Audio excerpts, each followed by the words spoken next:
उपदेश भगवान श्री कृष्ण ने युद्ध के मैदान में दिया था।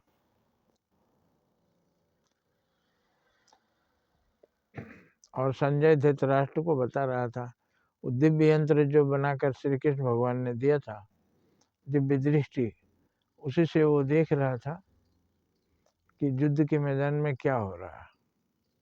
तो वो बताया कि देखिए भगवान, महाराज धृतराष्ट्र को बता रहा था संजय कि दोनों सेनाएं आमने सामने आ गई हैं। अब श्री कृष्ण भगवान से अर्जुन ने कुछ कहा और श्री कृष्ण भगवान रथ को, अर्जुन के रथ को दोनों सेनाओं के बीच में लाए और वहाँ कुछ वार्ता चल रही थी, लोग देख रहे थे। अर्जुन ने निरीक्षण किया, देखा एक तरफ उसके भाई बंधु मित्र सेनाएं लेकर खड़े हैं, अपने अपने रथ लेकर खड़े हैं। अब दूसरी तरफ दुर्योधन, वो भी भाई चचेरा था, गुरु द्रोणाचार्य खड़े हैं, भीष्म पितामह खड़े हैं, तमाम लोग अपने ही परिवार के लोग। तो उन्होंने देखा कि युद्ध महाभारत हमारे अपने परिवार में होगा,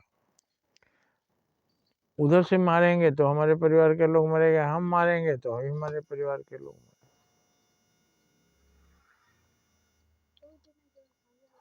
तो हर हाल में हमारे परिवार के लोग ही मरेंगे। इसलिए हे श्री कृष्ण भगवान, हे श्री कृष्ण, हे मित्र, मैं ये युद्ध नहीं लड़ूंगा। ऐसा राज्य पाकर मैं क्या करूंगा जिसमें अपने ही परिवार के लोगों का वध करना होगा। तो श्री कृष्ण भगवान वहीं गीता का उपदेश दिए, और गीता एक ऐसा ग्रंथ है जो उपदेश वहीं रण क्षेत्र में, युद्ध के मैदान में दिया था श्री कृष्ण भगवान ने। तो बताया, हे अर्जुन, तुम राजा हो, क्षत्रिय हो, और जब तुम कायरता दिखाओगे तो तुम क्षत्रिय धर्म का पालन नहीं कर रहे हो।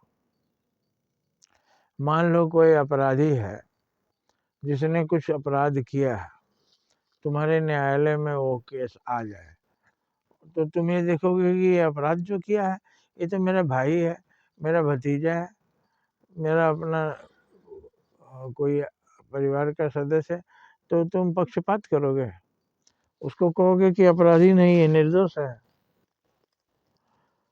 तो तुम अधर्म करोगे और तुमको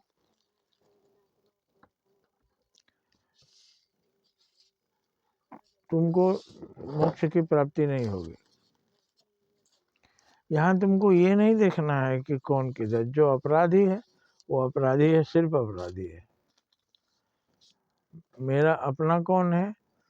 जो हमारे रास्ते पर चल रहा है, सच्चाई के रास्ते पर।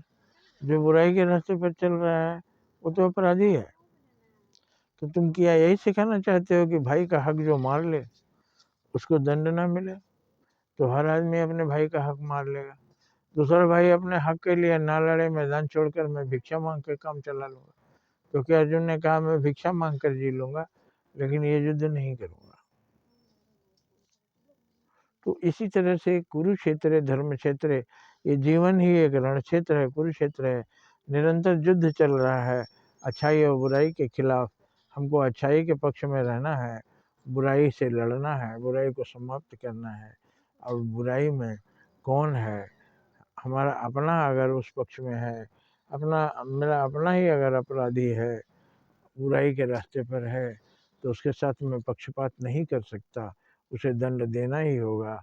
संसार में धर्म का राज्य स्थापना करना है, अधर्म का राज्य नहीं कायम करना है, जंगल राज नहीं बनाना है, न्याय का राज्य बनाना है। जय हिंद, जय भारत।